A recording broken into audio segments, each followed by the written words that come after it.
All right, welcome back to For Nostalgic Reasons. And today, just want to talk about some TV shows, man. Some TV shows that I'm into. Some of my favorite TV shows that I've watched, man. Some of my favorite TV shows I've seen over the years.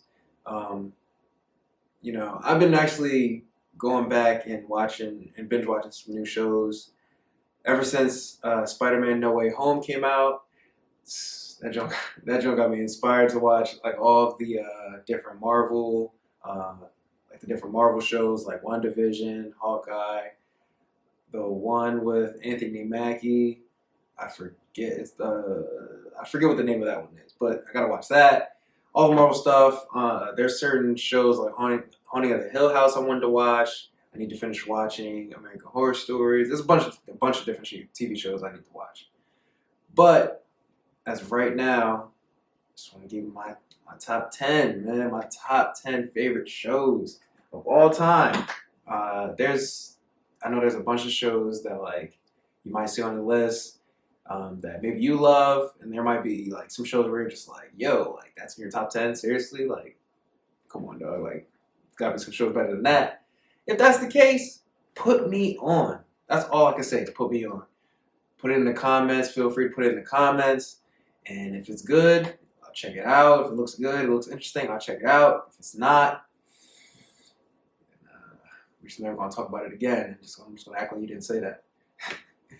But, like I said, let's get into this, John. We're going to name some of my favorite TV shows. And listen, maybe I might put you on to something. Like, maybe there's some things on here that you didn't know about, and maybe I might put you on to something. We'll find out.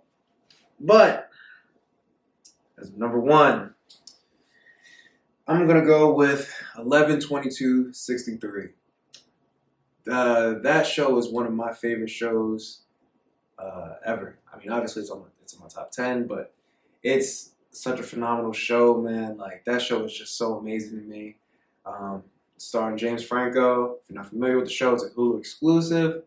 I'm pretty sure there's nowhere else you can watch it, so you have to have Hulu in order to watch it. The show is basically about James Franco going back in time and trying to prevent the assassination of John F. Kennedy. He goes through a wormhole that brings him or puts him into the year 1960, and from then on he has to stay there for 3 years trying to compile all the information on maybe who did it, who assassinated JFK. Was it Lee Harvey Oswald? There's a bunch of theories saying that it might have been him. There's a couple other theories that say that maybe it was the CIA, maybe it was the government. It was a bunch of different theories of who it might have been. I know there's Seinfeld. Like there's an episode of Seinfeld. They were talking about the magic bullet theory, or they did a spinoff of the magic bullet theory. I know that was there's something I learned that from somewhere, but that basically like the person that was sitting in front of JFK, like if it was just Lee Harvey Oswald, like number one, like how did it hit the guy in front of him, go through all like his artery, like he went through his like chest or something like that, hit his leg or something like that, and then went through him to hit JFK, and like it was just a whole bunch of like different things. So like with that being said, it's like, oh yeah, how could one bullet hit him? So that's why it goes into the theory of like, oh yeah, it must have been more than one shooter, or it must have been a whole bunch of other things. But with the show, I'm trying to tell you, man, it's like the main plot point is trying to prevent the assassination of John F. Kennedy and what would have happened if it did get prevented, or maybe that him actually getting assassinated might have been the better. It would have been better for the good of mankind, or the good of America at the time. A lot of people disagree with that, but I just love how the show just touches on like all the information is behind the scenes and going into a deep dive in history and see like what took place, the people who were involved, and besides that, it has its own plot point with James Franco where he's dealing with the fact that he's from the future and he's going into the 60s, and he has to like try to keep the fact that he's from the future a secret, even though he ends up meeting some people, and it's not like all centered around JFK, but like that's basically the main plot point.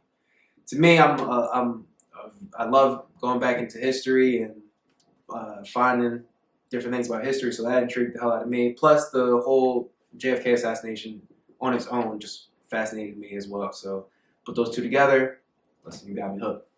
But like I said, I highly recommend it. It's a great show. It came out 2016, I believe.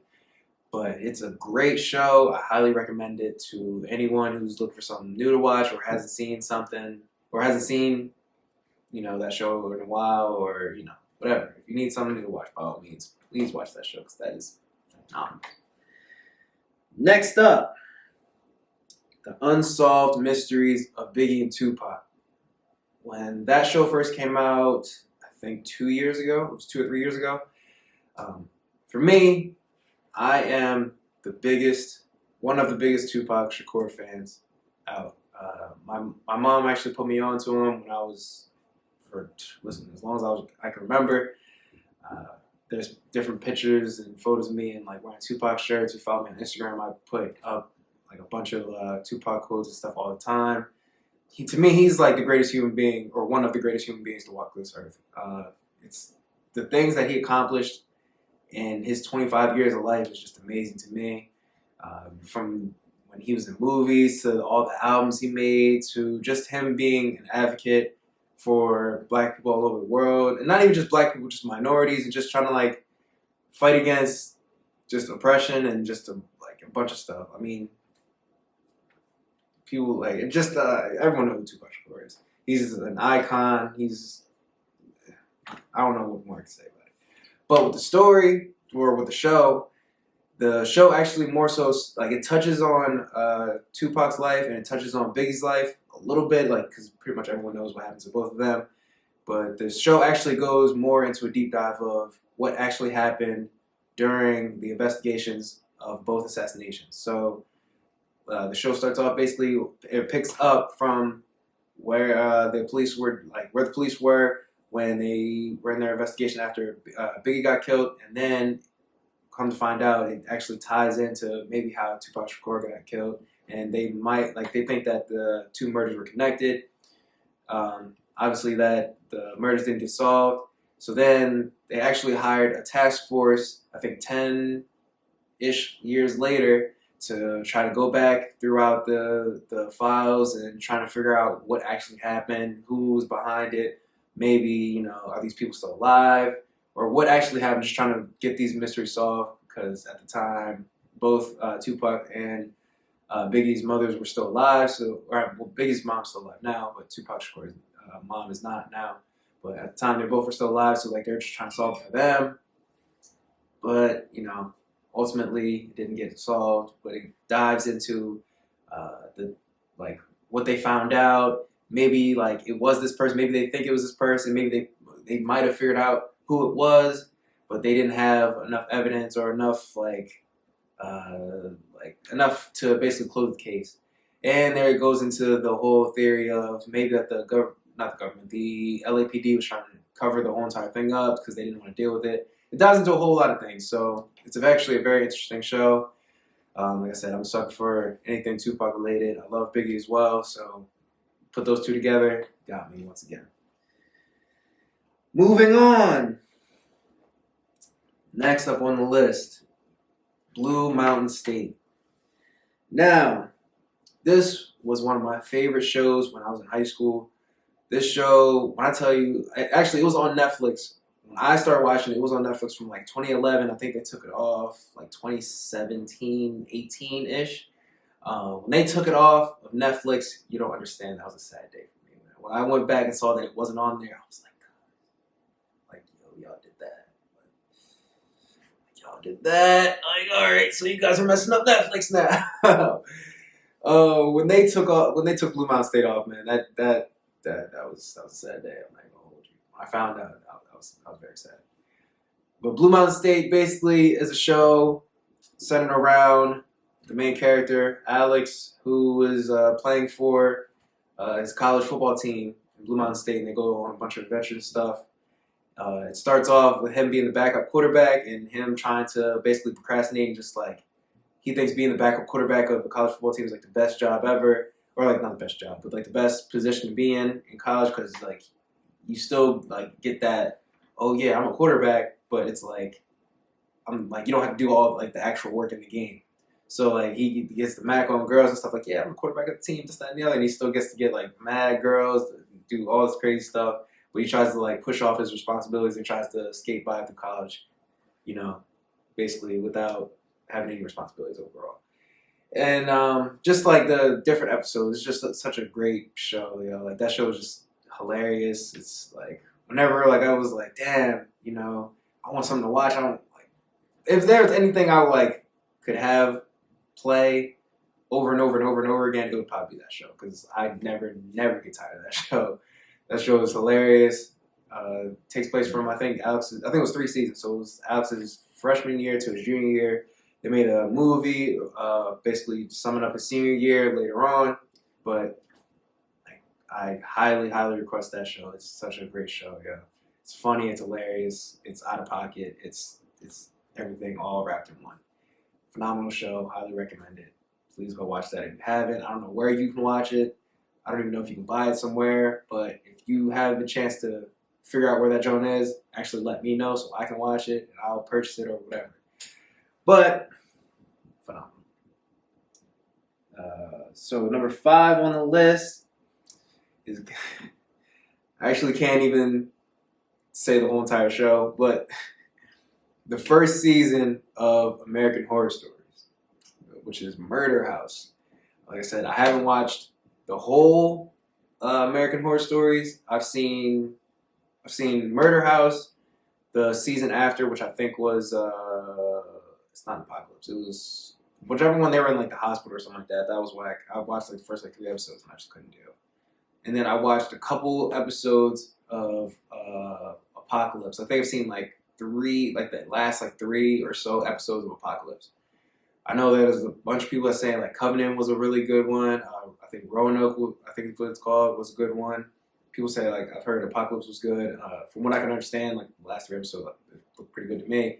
But Murder House was that season. I can't even say that show. That season, basically, the whole entire season is basically centered around this family that moves into a quote-unquote haunted mansion, and all the mansions basically has a whole bunch of like souls and stuff of all the people that actually died in the house, all the people that were killed in the house, all the people that committed suicide in the house, and they come back and basically like not come back, but they like somewhat mess with the family with here and there with different things. And the part I like is that they go into like the backstory of each character. Like each episode, it goes back to the character, or it goes back into the backstory of each character that died in the house and what they went through, why they did it, why they were there, this, that, and the other. Overall, I just enjoy the storytelling of it. I think it's a bunch of like different plot twists that happen within the story. I don't want to give it all up if you haven't seen it, but it's to me, it's just a great show. It's just very interesting. It's just very interesting to me. American Horror Stories now is definitely one of like the best shows out from what I've heard, and I think Murder House, the season 1 came out in 2014, if I'm not mistaken. Yeah, man, it's a season 1 was a great show, or great season. Characters and everything in it was just dope, man. It's just very dope. But if you haven't seen the first season, I highly suggest it to everybody, man. I watched Murder House like I've seen the first season at least 3 or 4 times, like all the way through 3 or 4 times. It's just interesting to me. But if you're trying to get in your bag and watch some crazy stuff, by all means, watch that show. Next up on the list, another Hulu exclusive, The Act. So The Act is actually based on a true story. I actually looked up the news cycle that was happening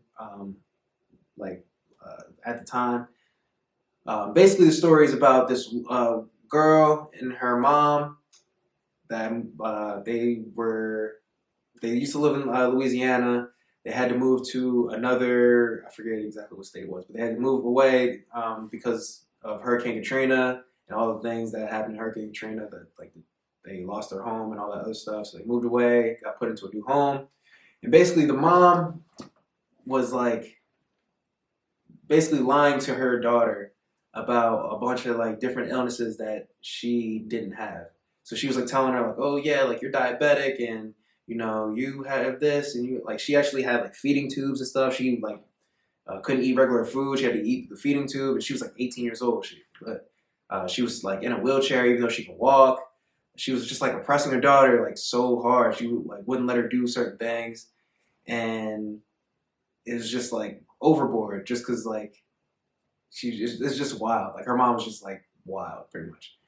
Um, she just wouldn't let her be a person. Like even when it came to like meeting friends and stuff, she was like let her like go chill with them for like a little bit, but like take them away, like rush her right back to the house. She even lied to her about her own age. So like the main character in the story, Gypsy, she actually thought that she was like 2 years younger than what she actually was. So like when she's like growing up and stuff, she's like having like hormones and stuff. She doesn't like understand like what's going on and why she's feeling this way. She's like, oh, like I thought I was like she's just like confused kind of. Then she figures out like, oh, you know, like my mom's been lying to me about all these things. Like I don't even have these many like issues and stuff. Like they go to the doctor. Like her mom tries to like tell her, like, oh yeah, like she like fakes up like all these like doctor reports and stuff like that, basically. And then later on in the show, later on, like years later, she buys a laptop and starts going on Facebook and actually meets a guy, and she quote unquote starts dating him. They like talk to each other and like start like dreaming up a whole bunch of fantasies about being together. But she's like, oh, you know, my mom won't let us be together, and it's like she's just so like she's so overprotective and this, that, and the other. And she actually goes to hire him, or not hire him, but she calls him to come over and actually kill her mom so they can be together. Because like she feels like that's the only way that you know they can be together. And once they go through that entire situation, she finds out that like life isn't exactly what she like thought it was, and they actually go to jail. Like get caught and go to jail, and it's very tragic. But the story or the show, like I said, it's based on a true story, so you can find this information on YouTube. Um, it's it's a great show how they like you know they filmed it and told the story and try to keep it as accurate to what actually happened in real life. But in actuality, it's a tragic story because like you know that her mom actually died, like was killed, and excuse me, the person that did it is in jail, or I think both of them went to jail. I think the person that actually did it, her boyfriend was, I think he was executed if I'm not mistaken. But yeah, so it was a tragic story, but you know, kind of is what it is. Next up on the list is one of my favorite shows. Like, obviously, this is like my favorites, but like, this show is goated, man. This show is beyond goated. This show is just all that in a bag of Doritos and Funyuns and Fritos, all that. How I Met Your Mother. How I Met Your Mother. Iconic show. I know there's a lot of debates about like, oh, which show was better? Was it How I Met Your Mother? Or was it Friends? I've never seen Friends, or I'm not gonna say I've never seen Friends. I've seen bits and pieces of Friends here and there, but How I Met Your Mother, I've watched. It's 9 seasons. I've watched all 9 seasons 3 times, and I don't get tired of it. I can watch it. I can binge watch it right now, to be honest, if I want to.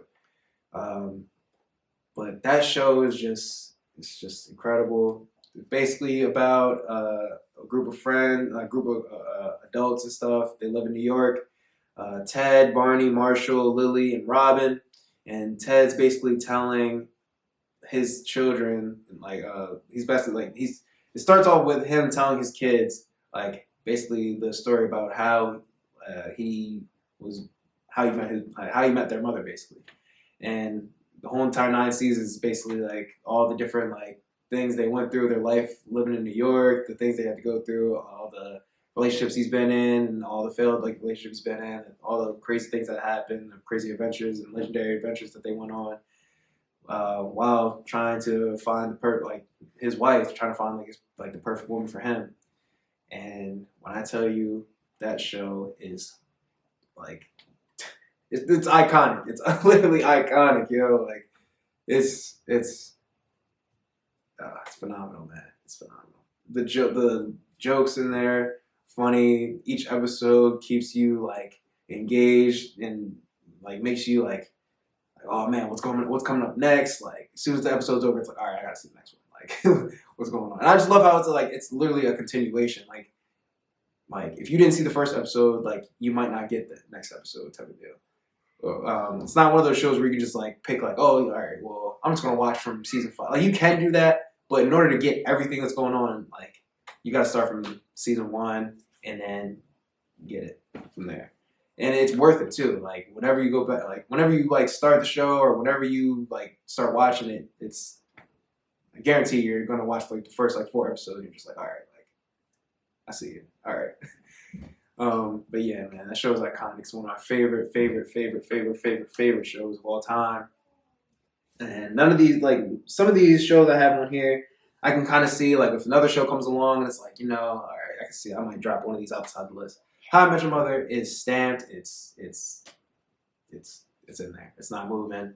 It may move to like it's not dropping out of my top 10. It might move to like 8 or something like that. If I had to rank them, it probably go like, slide down to like 8 or like 9 or something like that. But it's not dropping out of the top 10 ever.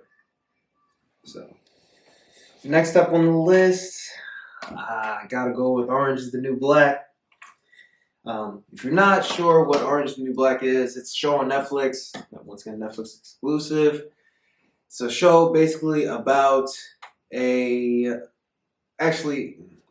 basically a show centered around a female prison. I'm pretty sure it's based off of a true story, not all of the things that happen in the movie or in the show.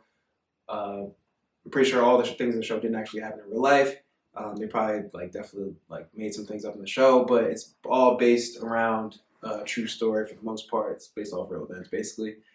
But one thing I love about the show is that it's just let me see. How do I say this? There's a main character in the show, Piper, but after the first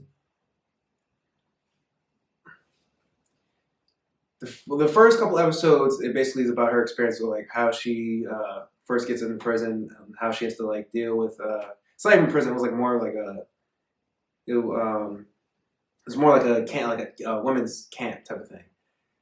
Obviously, it's still jail, but it was more like it's minimal security. What I'm trying to say, it was minimal security, and it shows the first couple first couple days and stuff on how she's trying to adjust to jail and stuff like that, and trying to adjust to being inside. And she was supposed to get locked up for I think a year and a half, and they just basically touch on the different things that like I said, her experience of being there.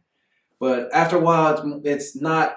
She's not necessarily she's the main character, I guess, quote unquote. But each episode dives into each character's background and why they're in jail, what they did to get there, what they did to get there, basically, and what they're doing while they're there, I just love basically how each they take the time to truly develop each character. Every single person in the show you see has significance in one way or another.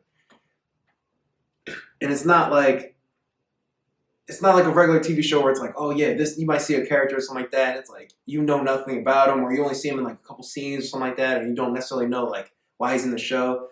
Every single character you see in the show has significance in throughout the show, and you deeply connect with literally each and every character in the show. So that's the biggest thing I love about that show personally. Other than that, it just it has drama, it has comedic scenes, it has crazy action, I guess you call them action scenes. But highly recommend it, yo. That show has made me damn near cry. I can't even hold you. There's certain things that happen in the show that made me god damn, yo. I was oh man, no. I had to get my emotions in check. And it's not one of those shows where it's oh yeah, this happened. She went through this, she went through that, and she learned from her experience. And at the end, she lives happily ever after. It's like nah, like it's a real life show. Um, there's like it's not one of those things where like, oh yeah, she lives happily ever after. It's like nah, like some people, yeah, they do like learn from everything, and yeah, like they might be better after the situation. There's also plenty of other characters where it's like, damn, like they like either they may have passed away or it's like they may have like they just it's not the happiest of endings. Like they got unfair treatment and it didn't go how they thought it was going to go, or maybe they like got out of prison and some things happened and just like damn, like they had to go right. Like it's just it's a bunch. It's like I said, it's every single character has significance and every single character is going through something different, and every single character has like a different ending to their story. And from what I was doing some like research and stuff, I'm not even sure if it was a rumor or how like confirmed it was, but I'm pretty sure they were talking about making another season. Like the last episode, um, the very last episode, like they like basically said, oh yeah, like this is the final episode, but like there was a rumor or like something that said they were going to make a new season. I'm not sure exactly how true that is, or if they are going to bring a new season back. I would love for them to bring a new season back, but I'm pretty sure if they were to do that, I'm pretty sure the pandemic ruined a lot of that. Like it slowed a lot of things down. Um, but if that was the final episode, they definitely did end it right because and the end puts like and the end credit scenes and stuff like that. Like everyone's like, oh yeah, this is like the last episode. Da, da, da, da. And, like we had to do like that. Enjoy like making the show, and we had to say goodbye. Like they do all that stuff, but like I said, I heard a rumor saying that they want to make a new season. I don't know what it would be about, but yeah, like, but it's definitely one of the best shows I've ever seen. Like I said, when watching that show, I was so deeply invested into like each character. I'm just like, yo, like so. I was like just so deeply invested into their story. So, and not too many shows like made me feel that way. So, to me, that's one of the best shows I've ever seen. So, highly recommend that to anyone who's trying to look for some stuff to watch. Next up on the list, iconic show from back in the day, back in the Dizzy. Everybody Hates Chris. Listen, Chris Rock. It's based on Chris Rock's childhood and stuff like that. Chris Rock is in my top 3 favorite comedians and best comedians of all time. For me, if I had to choose a top 3, I'm not going to say best of all time. For my personal top 3 favorite comedians, it would be Dave Chappelle, Chris Rock, and third spot's iffy. And Eddie Murphy. So yeah, Dave Chappelle's the GOAT to me. Chris Rock's close second, and Eddie Murphy.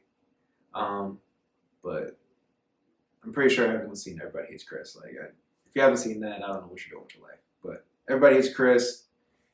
Love that show, man. I don't know how to pronounce her name in real life, and I apologize because I don't know. But Pam from Martin, like I said, I'm not sure what her real name was, but she played Pam in Martin. She's the mom in that show. Phenomenal actress, hilarious, legend. Terry Crews, my guy. I love that. Terry Crews in that show is my guy. Plays Julius, Chris's dad. I love that. I love like his character so much that I dressed up as him for Halloween. So that's my guy. Yeah, that's my dude. Like I said, the show is basically centered around the different things that Chris had to go through growing up in Bed-Stuy, New York. I relate to it to a certain degree because he was like the only black kid in an all-white school. I've been in that situation a couple times. When I was going to school in Massachusetts, I was like one of like maybe 3 black kids in the whole entire elementary school. And like the area I'm living in now, it's like there's more black kids and stuff in the area now, but it's predominantly a white school and stuff like that. But back in the day, he was growing up in the 80s, so like he was the only black kid, and like they were just like, oh my God, you're going to our school, and they make a whole bunch of like racial jokes at him and just a whole bunch of other stuff. But it's a classic show. It's funny as hell. that's one of those shows where like if I'm just if I'm trying to like fall asleep or something like that, I put on Everybody Hates Chris and it'll help me go to sleep. I'll laugh myself to sleep.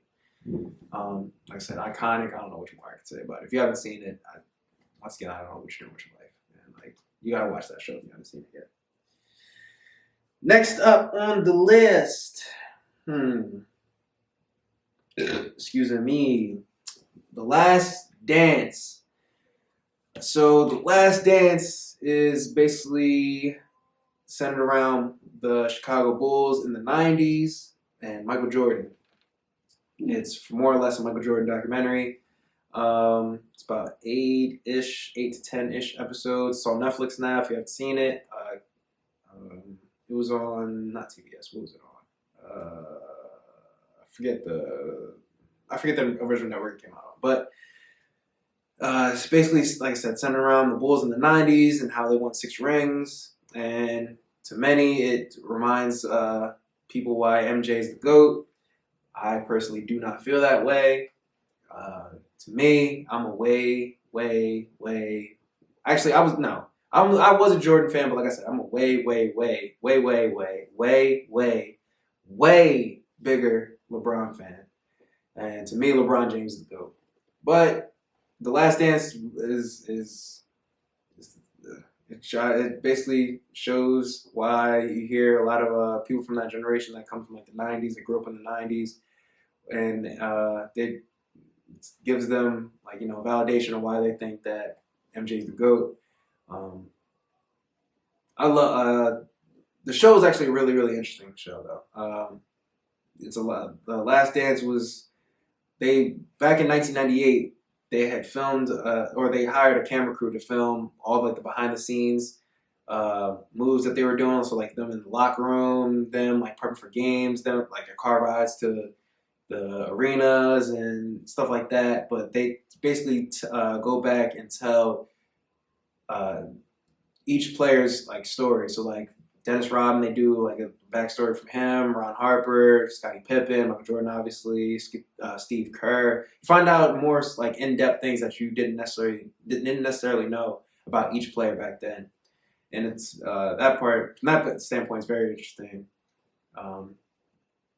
You go behind the scenes, like what Phil Jackson was like telling the Bulls and stuff like that. Why Phil Jackson ended up like getting fired and let go. You learn what happened with the GM and owner were thinking at that time. Like I said, in 1998 they just won. They won 5 championships previously, and they basically were telling Phil Jackson they don't care what happens, he can win. They can go undefeated. They can go 82-0, 82-0 in the regular season, 16-0 in the playoffs, win the championship, and he's still going to get fired at the end of the season because they wanted to tear the whole entire team down and do a rebuild. Which is wild because they actually haven't won a chip since 1998, and it's been debatable if they've even been close since then. And the players were getting kind of older, and like I get that part, but like you just won 5 championships beforehand, and they were good enough and did win a 6th time. And with all that, like you don't want to run it back. It's just like nah. I don't care what happens. We're blowing up the team, and we're starting over.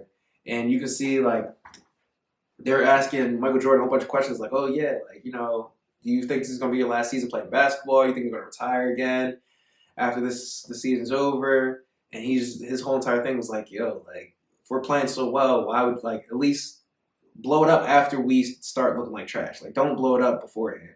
And they just dive into that and basically all the behind-the-scenes parts with that and everybody's standpoint on that. You hear a bunch of like legendary stories about how so fiercely competitive Michael Jordan was, and takes a deep dive into that. And that man is definitely the most fierce competitor ever to walk this earth. He will take little slights, like you not shaking his hand in pregame warm-ups, and he'd be like, oh, so you didn't shake my hand? All right, well, I'm going to give you 50 now. And he was even to the point where he would make up certain things in his head to give himself that edge, that extra push to be like, all right, I'm going to give you 63, and you're not going to stop me. Like when it comes to like he was shooting free throws, he closed his eyes, shoot free throws. That in the middle of the game, he was like, "Oh, like you said he's not going to." Oh, when it came to Dikembe Mutombo, he's like, "Oh yeah, like you can't dunk on me." He's like, "Oh okay, I can't dunk on you." Next play, dunking on you. But he's like Michael Jordan is listen. To me, he's not the GOAT, but to me he's the second greatest player of all time. I just personally think LeBron's the greatest. But when it comes to being one of the like fiercest competitors, he takes that by far. There's the only person that's even close to him when it comes to being a fierce competitor is Kobe Bryant. R.I.P. to my guy, man. I don't want to get my bag about that, but yeah, like Michael Jordan was he was like a fierce competitor. Like you see those memes where it's like, oh, I took that personally. Like they did something slight, oh, I took that personally. And he like, you hear stories about him like, yo, like it wasn't just basketball he was competitive at. It was competitive like they had a game where they're throwing quarters at the wall. He's super competitive at that. He had golf, he's super competitive. Like literally anything this man does, he's super intensely, fiercely competitive at what he's trying to do. And he's trying to win. He will do anything it takes to rip your freaking throat out and get the dub. So, icon. What more can you say about it? And my final show, Empire. Now, I know when the two shows first came out, there was the debate on which show was better. Was it Empire or was it Power? If you're looking at longevity, Power has lasted longer than Empire has. They've even made spinoffs. I think they made a couple spinoffs. Me personally, I haven't seen all of Power. I've seen like episodes here and there. Excuse me. I've seen episodes here and there. But Empire to me, I thoroughly enjoyed the story of Empire. When people were talking to me about Power and stuff like that and what it was actually about before I like watched it, they were just, I'm not even sure if it's right, but from what people were telling me, it was like, oh yeah, like he's like in the streets, like Ghost is in the streets and stuff, like he's selling drugs and stuff like that. He's like a crooked politician and stuff like that. Like I said, I'm not even sure if that's even accurate, but that's just what was told to me, and that kind of just turned me off because to me, I'm kind of like so tired of the story of like, oh man, this man was a drug dealer and he has to sell drugs to make bread. I'm so good on that story. Like overall, like that storyline is just so played out to me. It's just so trash to me. But that's why more so like Empire is more so about how this family like basically built this company Empire or built this empire literally, and how the company is like they built it up and they're one of the most successful musical businesses or musical record labels. That's what I'm looking for. Musical record labels in the business, but holding on to this empire is like it's destructive to the whole entire family. Like trying to keep like this empire running, it's destructive to the family. Terrence Howard is in it. Taraji P. Henson is in it. Yazzie is in it, who's also later played Michael Bivins in the New Edition story. I forget his real name of the oldest son in Empire, but everyone knows Jussie Smollett for what he's going through now. Everyone knows that he's from Empire, but that show is I thought that show was like just great. Like that show was just great, man. Like, yeah, they have like the little elements of like selling drugs and stuff like that, and killing, like having murders and stuff like that. But like just the fact that like all the things they would go through to keep this company running, they would even like they'll go as far as to like kill each other to take control over this empire, and like they're at each other's throats. And like the fact that this can be so destructive to their family to keep this one company going is just like wild. They have a bunch of special guests in there. Alicia Keys was in it. Mariah Carey was in it. Raven Simone was in it, who's one of my favorite human beings of all time. I love Raven. She was in it, and it's just a great story. Like when it comes to like they have rap battles and stuff like that. That is dope. Um, it's just a great story overall. I think it's about 6 or 7 seasons. Has like drama, little comedic scenes and stuff like that here and there. There's scenes that keep you on the edge of your seat, like, oh my god, like, yo, what the hell just happened? It has all that in it. All I know is that when Jussie Smollett went through the thing he's going through, when he left the show, like since he was such like a major piece in that show, like he had like his own like everyone in the family and everyone in the show had like a different dynamic to bring to it. When Jussie Smollett's dynamic was like taken away from the show, when he left the show and like they tried to continue it without him, you could tell like he was a major piece that was missing from it. So like the final season when he's not in it, it's like it's a glaring like damn, like it's glaring. Like you know, like they didn't do enough to cover it up because he was like a major part of the show. Like he was like the one of the most successful brothers in the company and in the family. So it's like when they took that part out, they just were like, oh yeah, he's like living in London now and he's like living like that. Just I didn't like how like I feel like they could have did a better job of like writing him off or like writing. I don't know. I feel like they should did something better with that. But I don't know, man. That part bothered me. But I know the show actually never officially had a finale. They were filming up until the pandemic started. And I know the pandemic actually halted a lot, and they actually never had like a clear like a finale of what actually happened. So I'm not even sure if they're going to continue it. They might just leave it on a cliffhanger. I'm not sure what they're going to do, but I just know that you know it was a great show from start to from start to almost end. The ending was the last season was good enough, but like I said, like Justice Smollett not being in it, it was a major glaring just like it was like a glaring thing that like it would have been better if he was in it. I wish he didn't have to go through what he went through. I wish he would have stayed on the show, but it is what it is. But yeah, man, those are my top 10 favorite non-animated, by the way, non-animated TV shows. I have a whole different separate category for animated shows, stuff like that I'll get into. But when it comes to non-animated shows, those are my favorite top 10. Listen, good in my opinion. But like I said in the beginning, like if there's some shows that like you hear, it's like, damn, that's in your top 10, man. You gotta watch this. Yo, by all means, put me on. Put it in the comments. Let me know. Let me know, man. Let me know what's cracking with those shows, and I'll check them out. If it looks interesting, if it's not, like I said, we will never talk about it again, and I'll be pissed that you even suggested to begin with. But yeah, man. By the way, I have a Twitch channel. I stream video games on Twitch. From games like Madden, 2K, Black Ops Cold War, Modern Warfare.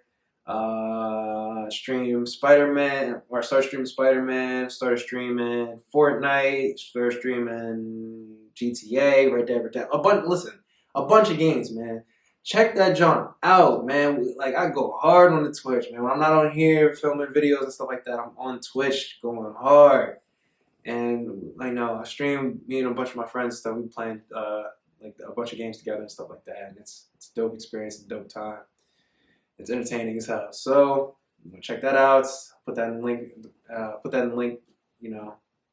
the end of the video. And yeah, man, we're gonna keep this grind going, man. We're gonna keep it going, keep it twacking. But yeah, I'll see you in the next one. All right. I'll check y'all out. Hope y'all having a great day. Hope y'all having a great year. Hope y'all having a great life overall, man. Just keep doing you, man. Keep striving to be better each and every day. And just keep doing y'all, man. All right? I'll check y'all out. Peace.